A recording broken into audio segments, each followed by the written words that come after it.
हाय दोस्तों, नमस्कार। मैं हूं मैं चंद क्लासवा। अपन बात करें क्लास 12 पॉलिटिकल साइंस में। अपना चैप्टर चल रहा है राष्ट्र निर्माण की चुनौतियाँ। क्या है चैप्टर का नाम है? राष्ट्र निर्माण की चुनौतियाँ। उसमें से अपने टॉपिक चल रहे हैं कि पहला टॉपिक का अपना नाम है कि रियासतों के प्रति क्या है। एक बार पेन यूज़ करना पड़ेगा, इसमें पेन मांगेगा तो पेन आपको यूज़ करना ही पड़ेगा, कुछ भी हो जाए। तो पहला अपना पॉइंट है कि रियासतों के प्रति सरकार का क्या नज़रिया था। रियासतों के प्रति सरकार का क्या नजरिया था। और उसके सेकंड है रजवाड़ों के विलय में पटेल जी का क्या भूमिका रही। ये आपके टॉपिक है, अपन पढ़ेंगे अब आगे। तो आगे अपन बात करेंगे तो क्या क्या रियासतें अपने अब इसमें मैं जो महत्वपूर्ण रियासत है उसके बारे में अपन पढ़ेंगे।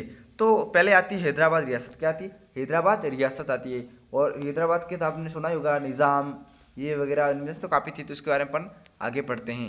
तो ये यहाँ से अपन स्टार्ट करते हैं। एक बार इसको इसको साइड में ले लेते हैं। ये हाँ, इसमें अपना स्टार्ट क्या करें। इसमें सबसे बात करेंगे कि हैदराबाद की जो रियासत है ना, हैदराबाद की जो रियासत है उसके बारे में अपन डिटेली पढ़ेंगे। और हैदराबाद की रियासत यानी कि दो बार, यानी कि 2019 में और 2016 में एग्ज़ाम में, बोर्ड एग्ज़ाम में ये रियासत मोस्टली है। बाकी 2000 अभी 23-24 में पूछने की पूरी पूरी संभावना है। इसलिए मैंने आपको ये हैदराबाद की रियासत के लिए काफ़ी महत्वपूर्ण नोट्स के रूप में आपको बनाया है, इसलिए आपको बढ़ा रहा हूँ। तो पहला है हैदराबाद की रियासत बहुत बड़ी थी। सबसे पहले आती है हैदराबाद की रियासत बहुत बड़ी थी। और यह रियासत चारों तरफ से हिंदुस्तानी इलाके से घिरी थी, यानी कि ये रियासत सबसे मेन बात तो सबसे बड़ी रियासत थी। सेकंड नंबर पे हिंदुस्तान के इलाके से घिरी हुई थी, है ना।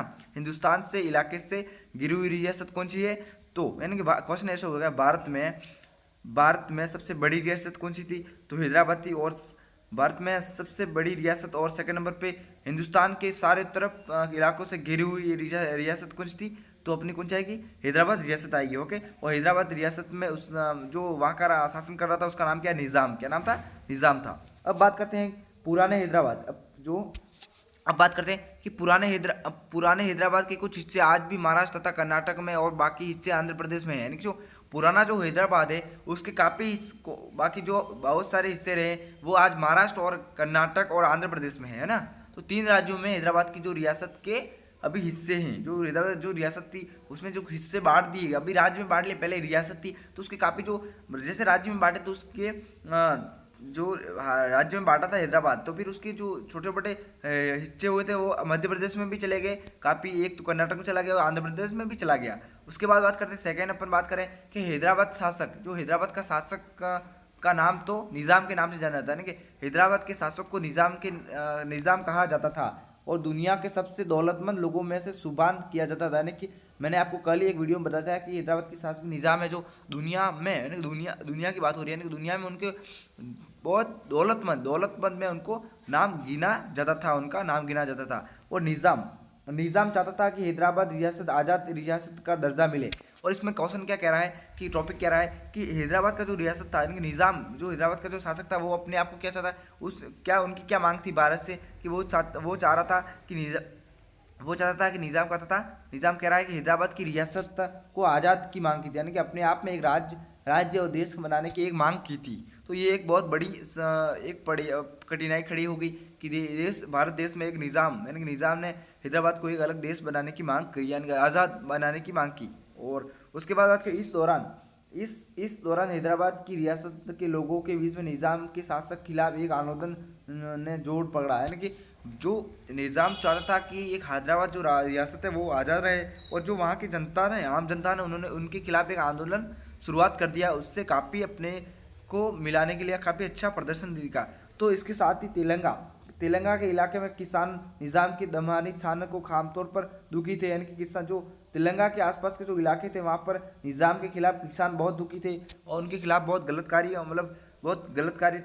कार्य किया जा रहा था, इसलिए निज़ाम के खिलाफ वो दुखी थे। तो वहाँ पर सरदार वल्लभ भाई भी पहुँचे, तो उन्होंने भी बाहर विचार उपलब्ध किए। उसके बाद बात करते हैं कि वे निज़ाम के खिलाफ उठ खड़े हुए महिला और निज़ाम के शासन की सबसे ज़्यादा जुल्म का शिकार हुई थी। जो महिला थी वहाँ की, जो हैदराबाद के शासक, हैदराबाद का जो रियासत थी उस रियासत में जो महिलागण जो थी उनको बहुत कठिनाई झेलनी पड़ती थी। इसलिए इसमें क्या है, मुख्य रूप से महिलाओं के खिलाफ, महिलाओं को बहुत उनको जैसे राजा का मारवाड़ राजा का जैसे वहाँ पर चलता था, जैसे निज़ाम का कार्य होता था तो निज़ाम का जैसे वहाँ पर होता था। तो इस तरह से महिलाओं के खिलाफ बहुत गलत व्यवहार होता था, इसलिए उन्होंने एक आंदोलन प्रारंभ किया था और महिलाओं को बड़ी संख्या में इस आंदोलन का हिस्सा बना था। फिर ये जैसे कि ये वहाँ के लोगों ने वहाँ पर आंदोलन किया था, तो यहाँ पे लोगों ने आंदोलन किया था, तो फिर वहाँ महिलाओं ने इस आंदोलन में काफ़ी बढ़ में हिस्सेदारी निभाई थी। ओके, आगे बात करते हैं आप। आगे टॉपिक है कि हैदराबाद, यानी इस हैदराबाद का टॉपिक है हैदराबाद का जो हैदराबाद शहर इस आंदोलन का गढ़ बन गया, यानी कि हैदराबाद का जो आंदोलन था जो गढ़ बन गया था। भारत में पहला एक आंदोलन हुआ था हैदराबाद का, जो कि रियासत में जो देश मांग रहे थे कि हमें रियासत आज़ाद चाहिए, तो इसके खिलाफ जो आंदोलन पैदा हुआ वो एक ही प्रथम पहला आंदोलन था। उन्होंने बहुत अच्छा कार्य किया, जिस कारण से आज हैदराबाद अपने भारत के अंदर, वरना भारत आज बिखर जाता। तो इसमें कह रहा है कि हैदराबाद शहर इस आंदोलन का गढ़ बन गया था और आंदोलन को देख निजाम को लोगों के खिलाफ एक अर्ध सैनिक बल रवाना किया था, यानी कि आंदोलन को देख निजाम ने लोगों के खिलाफ एक आर्द्र सैनिक किया था। यानी कि इसका आर्द्र सैनिक का मतलब होता है कि काफ़ी समय तक तो उसके गाँव मतलब उसके रियासत में काम करना, खेती बाड़ी करना, और इनके युद्ध के टाइम में उनको सैनिक के रूप में भेज देना, उसका क्या उनका मतलब होता है आर्द्र सैनिक। आर्द्र सैनिक क्वेश्चन उठ सका, आर्द्र सैनिक बल किसे कहते हैं, आर्द्र सैनिक बल किसे कहते हैं, तो आपको कहना है कि जरूरत मतलब आपको सीधे सिंपल तरीके से बताऊं कि ज़रूरत पड़ने पर ही उनको सैनिक रूप में उनको परिवर्तन किया जाता है, बाकी उनको किसान की तरह उनको काम करवाया जाता है। तो ये उन्होंने निज़ाम ने उनके खिलाफ एक आंदोलन किया था, उनके खिलाफ सैनिक भेज दिया, यानी कि वहाँ पर इनको रोको हुई करके।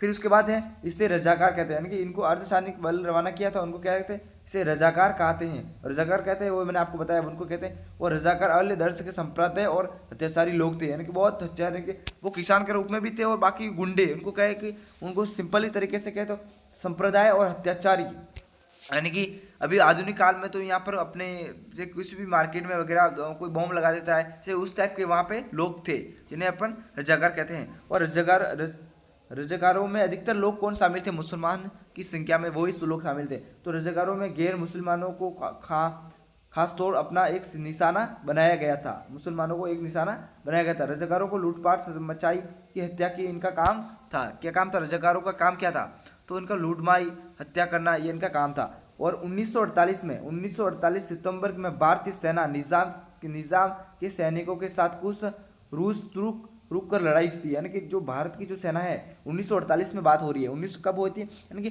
भारत ने हैदराबाद में अपनी सेना कब भेजी, ये क्वेश्चन उठने की पूरी संभावना है। तो कब भेजी, सितंबर 1938 में, कब सितंबर 1948 में भारत सेना ने हैदराबाद के सैनिक के खिलाफ अपनी कार्रवाई की थी और उसमें लड़ाइयाँ हुई थी। और उसके बाद निज़ाम के आत्मसमर्पण, निज़ाम के जो सैनिक थे या निज़ाम की जो जनता जहाँ उन्होंने सैनिक थे, निज़ाम ने भारत सरकार या भारतीय सैनिक के सामने आत्मसमर्पण कर दिया, यानी कि हम ये मांग नहीं करेंगे। और फिर निज़ाम के आत्मसमर्पण के साथ ही हैदराबाद भारत का विलय बन गया। तो इसमें महत्वपूर्ण क्या क्वेश्चन उठता है कि यहाँ से पहले उठता है भारत कब हैदराबाद भारत में कब विलय हुआ, तो सितंबर 1948 को हुआ था ना, और इसमें पढ़ लिया।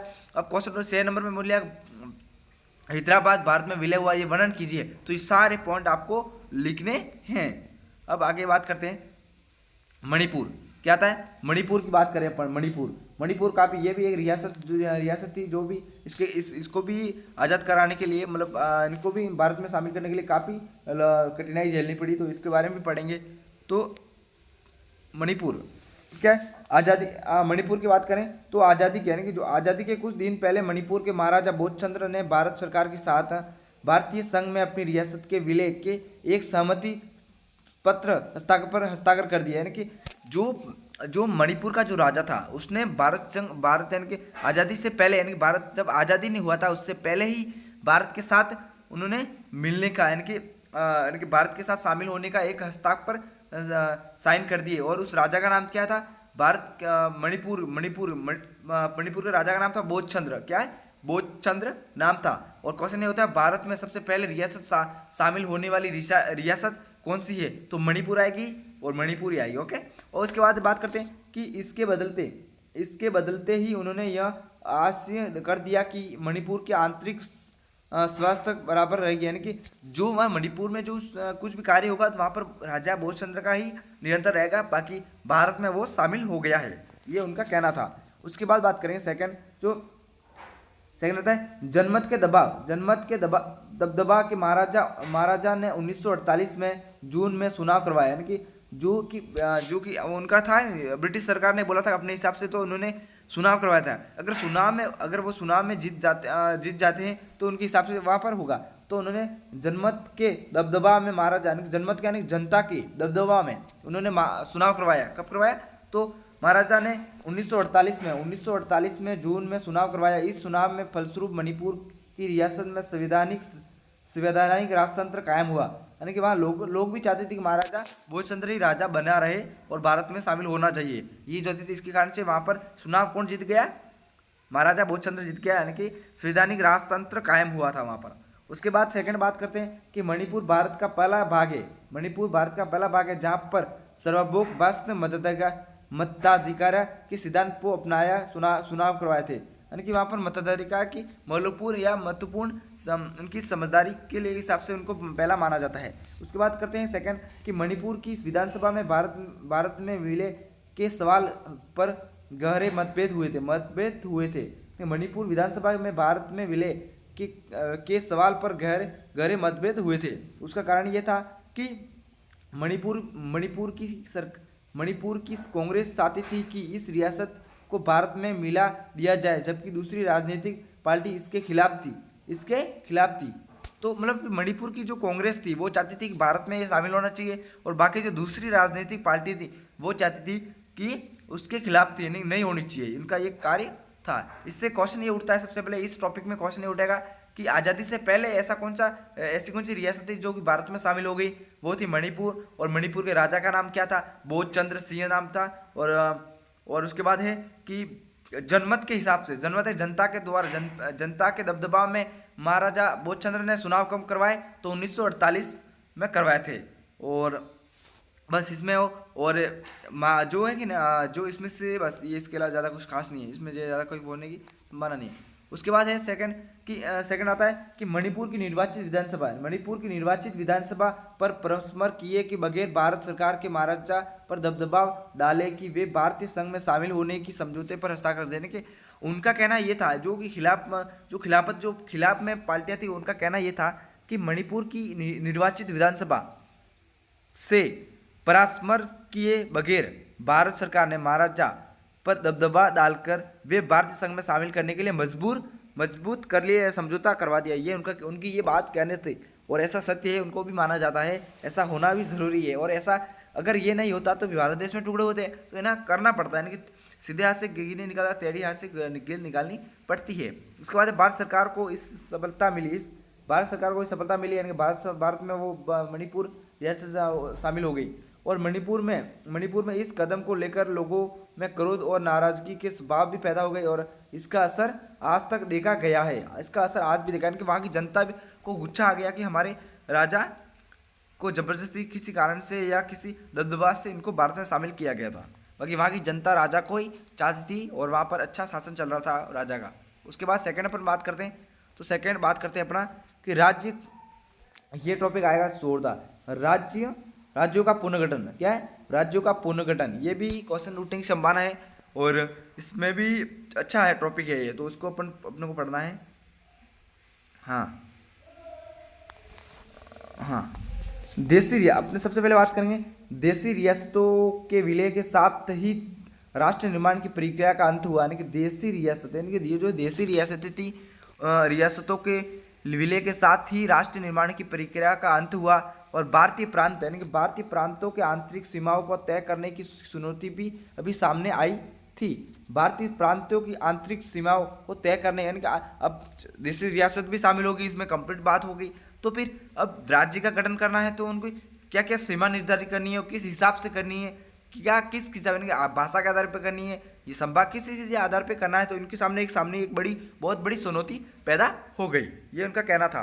तो प्रांतियों, यानी कि प्रांतों सीमा, यहाँ से मैं आपको बता रहा हूँ, प्रांतों की सीमाओं को इस तरह तय करने की चुनौती थी कि देश की भाषाई और सांस्कृतिक बहुलता की इलाके मिले, और साथ ही राष्ट्रीय एकता की खंडित न हो। यानी कि उनका कहना यह था, अगर भाषा और सांस्कृतिक बहुलता के आधार पर अपन राज्य बनाए, तो पर साथ साथ में राष्ट्र की अखंडता को भी खंडित न हो जाए, यानी कि अपने को भारत को एकता के रूप में भी रखना है और अपने को सही तरीके से काम करने हुए राज्य का गठन करना है, ये सरकार चाहती थी, यानी कि चाहती थी। अब आता है सेकंड, औपनिवेशिक शासन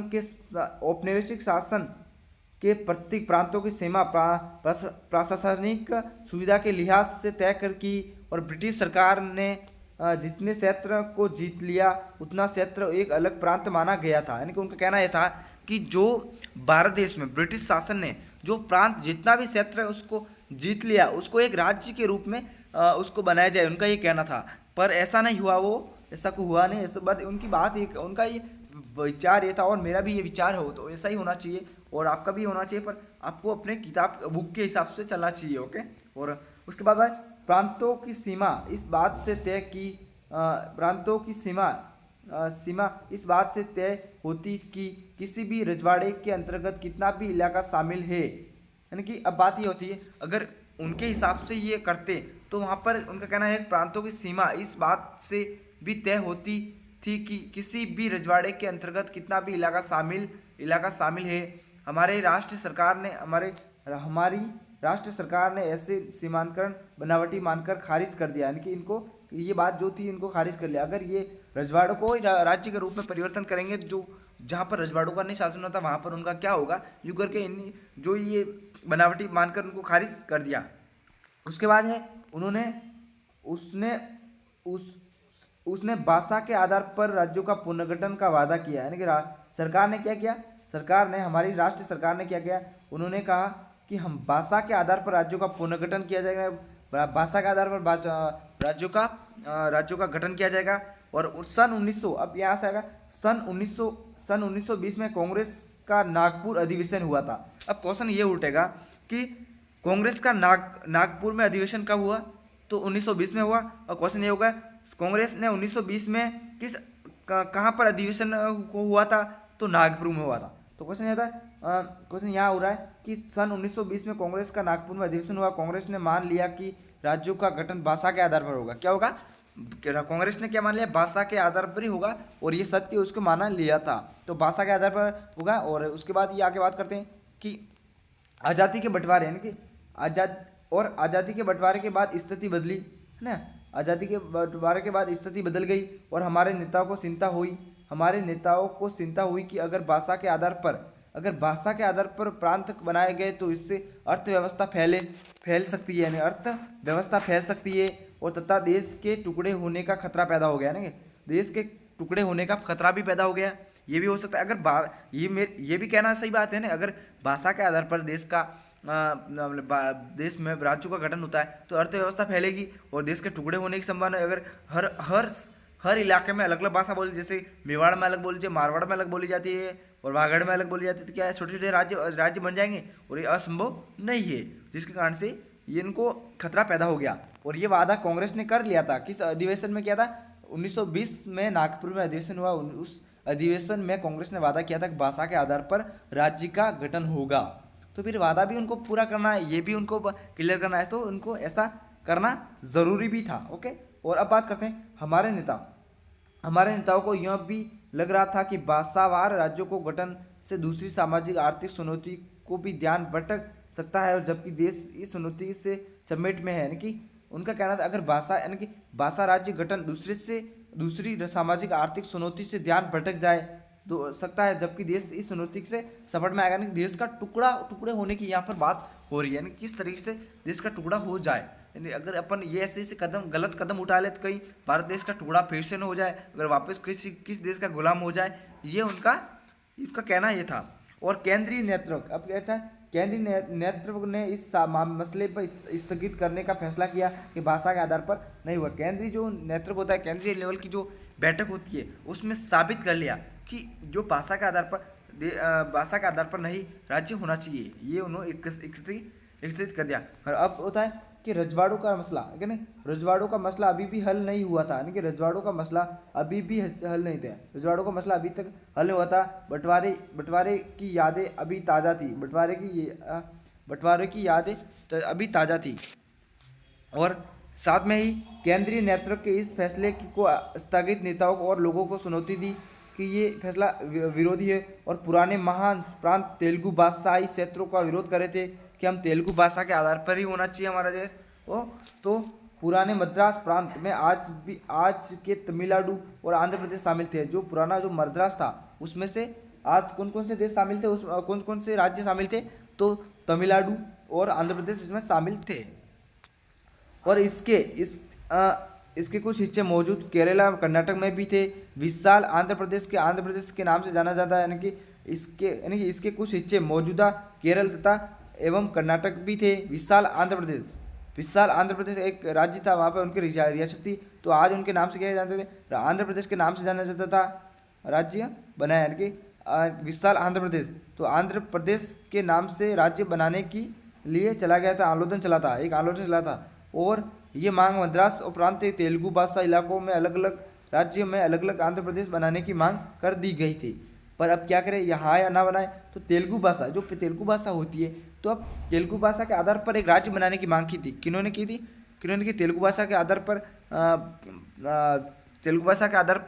जो तेलुगु भाषा है उसके आधार पर एक राज्य बनाने की मांग की थी। उसको राज्य का नाम है आंध्र प्रदेश। और तेलुगु भाषाई क्षेत्र को लगभग भारी राजनीतिक शक्तिशाली मद्रास प्रांत से भाषाई पुनर्गठन के पक्ष में थी और केंद्र सरकार ने हाँ या ना की दुविधाई में थी। हाँ या ना, यानी कि वहाँ पर इतने आंदोलन हुए थे, भूखमरी आंदोलन थे, उन्होंने सरकार ने नहीं हाँ कहा था, नहीं ना कहा था, उसके कारण से लोग भी काफ़ी मारे गए थे यहाँ पर।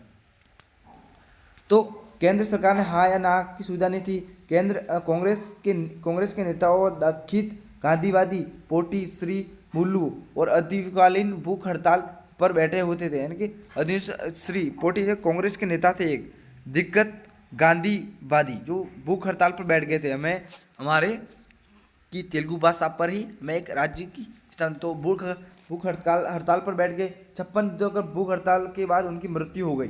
क्या 56 दिनों तक वहाँ पर आंदोलन चला था और उसके बाद उनकी मृत्यु हो गई। और आंदोलन का नाम क्या? भूख हड़ताल आंदोलन था। तो उनके बाद उन्होंने 56 दिनों तक खाना नहीं खाया, उसके बाद उनकी मृत्यु हो गई। इससे बड़ी अर्थव्यवस्था फैली और आंध्र प्रदेश के जगह जगह पर हिंसक यानी घटना होने लगी, यानी कि जगह जगह पर आंदोलन होने लगे और वहाँ पर हिंसा संप्रदाय होने लगी। और उसके बाद बात करते हैं लोगों बड़ी संख्या में सड़कों पर निकल गए। पुलिस की फायरिंग में अनेक लोग मारे गए और घायल हो गए। मद्रास के अनेक विधायकों ने विरोध जताए हुए अपनी सीट का इस्तीफा दे दिया और आखिरकार 1952 दिसंबर में प्रधानमंत्री ने आंध्र प्रदेश के नाम से एक राज्य की घोषणा कर दी। अब क्वेश्चन ये उठता है कि भाषा के आधार पर सबसे पहले कौन सा राज्य बना और कब बना? तो कब बना था? 1952 में बना था, दिसंबर 1952 में बना था। और तब बना था। और कौन सा बना था? आंध्र प्रदेश बना था। और उसमें क्या क्या घटना हुई थी तो आपको पता है, भूख हड़ताल हुई थी जिसमें दिग्गज गांधीवादी पोटली श्री राम मुल्लू की मृत्यु हो गई थी। ओके, ये इसमें इम्पोर्टेंट है, ज़्यादा कोई बात नहीं इसमें। और पुलिस फायरिंग हुई थी, आपको लिखना है पॉइंट वाइज पॉइंट। मैंने जो टॉपिक बनाया है इसको आपको ध्यान से पढ़ना है, उसके आधार से अपने को चलना है। उसके बाद सेकंड अपना आता है, बस इसी के साथ ये टॉपिक यहाँ पर ख़त्म हो रहा है। और इसी के आपको अब एक एक नंबर वाले आपको क्वेश्चन जो यहाँ से उठने की संभावना है, यहाँ से जो आपको बता दूँ जो आपको करना है। हाँ, रजवाड़े इसमें विलय का बना। अब सबसे पहले बात करेंगे कि हैदराबाद के शासक का क्या नाम है। आपको कमेंट बॉक्स में क्वेश्चन करना है, मैं आपको क्वेश्चन पूछ रहा हूँ, ये आपको कमेंट बॉक्स में आपको रिप्लाई देना है। हैदराबाद के शासक का क्या नाम था? ओके। और हैदराबाद की जो रियासत थी वो किससे चारों तरफ से घिरी हुई थी? तो किससे घिरी हुई थी? इससे हिंदुस्तान के इलाकों से घिरी हुई थी, है ना। और इससे और यहाँ से क्या उड़ने की ज़्यादा संभावना है। और जो हैदराबाद के जो शासक थे उनका नाम निज़ाम था। आपको मैंने बता दिया क्वेश्चन, वैसे ज़्यादा खास बात नहीं है। और ज़्यादा बात इसमें क्या है कि भारत सरकार ने हैदराबाद की रियासत के खिलाफ सैनिक शासन कब भेजा गया? तो 1948 को भेजा गया। ओके, और उनको आत्मसमर्पण करना पड़ा। ओके, उसके बाद आता है सेकंड, मणिपुर का आता है क्वेश्चन, एक नंबर वाला पहुंच रहा हूँ। आज़ादी से पहले ऐसी कौन सी रियासत है उसने भारत में संघ में शामिल होने की साइन किए थे? तो क्या मणिपुर रियासत है। और वहाँ के राजा का क्या नाम है? तो महाराजा बोधचंद्र सिंह थे।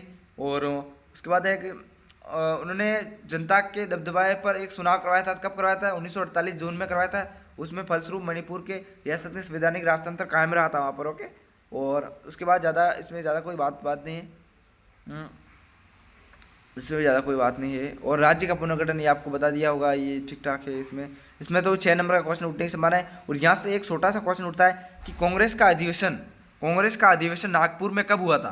कांग्रेस का अधिवेशन नागपुर में कब हुआ था? 1920 में हुआ था। और 1920 में नागपुर में 1920 में कौन सा अधिवेशन हुआ था? नागपुर में हुआ था। ओके, और उसमें क्या बात थी? पुनः भाषा के आधार पर राज्य बनाने के वादा किया था।